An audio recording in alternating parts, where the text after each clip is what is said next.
Finalmente, vamos a hablar un poco de la manera como se seleccionan los individuos de la muestra. El muestreo, desde nuestra perspectiva sanitaria, desde la investigación en salud pública y demás, pues el ideal es que sea un muestreo probabilístico, pero pues no siempre se puede. A veces toca hacer muestreos no probabilísticos. Este es como el orden que se sigue, desde el mayor rigor, que es el muestreo aleatorio simple, el muestreo aleatorio sistemático, el muestreo aleatorio estratificado, el muestreo por conglomerados, que usualmente son multietápicos o polietápicos, y si ya no es probabilístico, pues muestreo por cuotas, muestreo en bola de nieve, según criterio, y muestreo por conveniencia. Hablemos entonces un poco de los probabilísticos, que serían desde el muestreo aleatorio simple hasta el muestreo por conglomerado o por clústeres. El muestreo aleatorio simple es como una rifa. Es el más fácil de hacer, pero tiene requisitos. Por ejemplo, es indispensable tener el marco muestral. Entonces, supongamos que vamos a hacer una investigación en la Universidad de Caldas. Podríamos seleccionar aleatoriamente a los estudiantes que nos diga el tamaño de muestra. Supongamos que el tamaño de muestra diga que necesitamos 700 estudiantes. Entonces nosotros podemos en registro académico conseguir el listado de los 15.000 estudiantes, es decir, tener el marco muestral. Con ese marco muestral nosotros podemos, a través de EPIDAD 4.2 o de una calculadora o de Excel, sacar números aleatorios e identificando quién queda. Tenemos los 15.000 numerados de 1 a 15.000, pedimos números aleatorios, nos dice el 8, vamos y miramos quién es el 8, listo, quedó seleccionado el individuo 8, luego nos dice el número 640, vamos y miramos el 640, luego nos dice el 12.120, vamos por el 12.120 y así vamos constituyendo la muestra de los 700 que queríamos. El problema es que si yo quiero hacer un muestreo aleatorio simple para toda Colombia, por ejemplo, pues entonces mi marco muestral sería Colombia. Supongamos pues que tuviéramos el marco muestral. Entonces puede resultarme gente de cada ciudad. Entonces imagínense la dificultad para ir a cada ciudad a tomar un muestreo.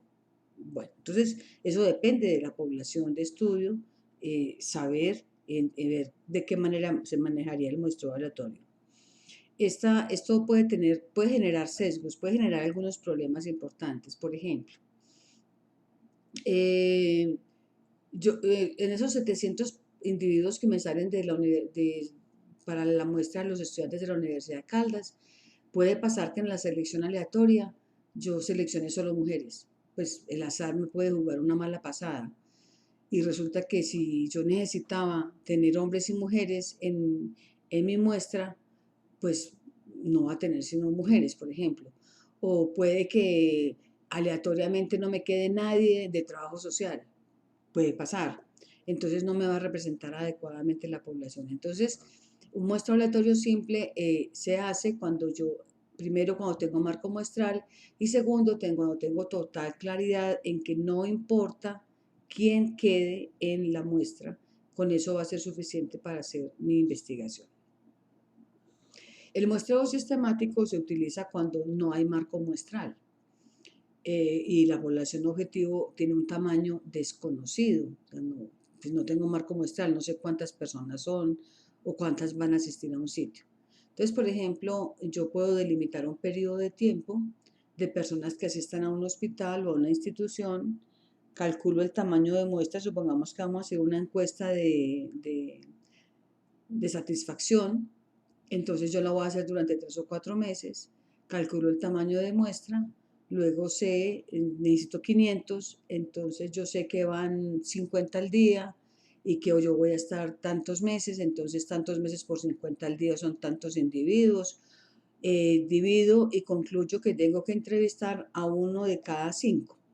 Entonces entrevisto al paciente número 1, al que entra, al número 1, al sexto, al 11º, al 16º, y así voy generando un aleatorio sistemático. Le puede pasar lo mismo que al aleatorio simple. puede que solo me queden mujeres, puede que solo me queden hombres, puede que solo me queden viejos. Entonces, tiene que depender de mi preocupación, de mi población de estudio, la decisión de si puedo o no aplicar un muestreo aleatorio simple o si tengo que aplicar un muestreo aleatorio sistemático. Cuando yo necesito tener representatividad de los diferentes estratos, pues entonces lo primero que hago es estratificar. Y después de que estratifico, hago un segundo paso de aleatorio simple. Eso evita los sesgos de selección. Supongamos que yo necesito conocer el concepto, digamos con los estudiantes de la Universidad de Caldas. A mí me interesa algún concepto sobre alguna cosa y saber cómo funcionan hombres y cómo en mujeres. De tal manera que tengo dos grupos, el grupo de mujeres y el grupo de hombres, que en realidad son dos estratos. Entonces, ¿a qué llamamos estrato? A un conjunto de individuos que es homogéneo en su interior, pero heterogéneo respecto a otro grupo.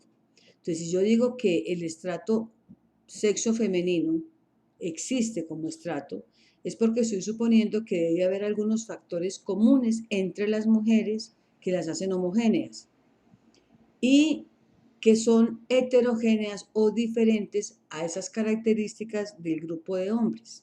Entonces tengo el estrato mujeres y el estrato hombres.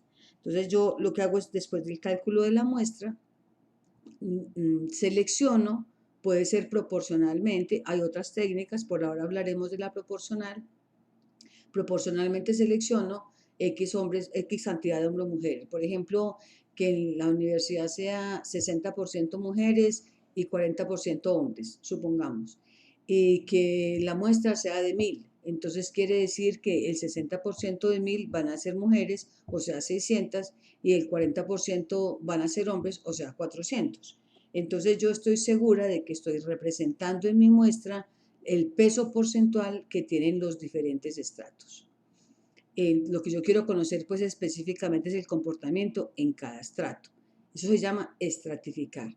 Después de que yo tengo estratificado y sé que necesito 600 hombres, pues entonces consigo el listado de la universidad solamente de los hombres y con números aleatorios selecciono los 600 individuos, los 600 varones que van a formar parte de mi muestra y por otro lado hago el listado de mujeres y los 400 y por otro lado hago el listado de las mujeres y obtengo las 600 mujeres que necesito en mi muestra.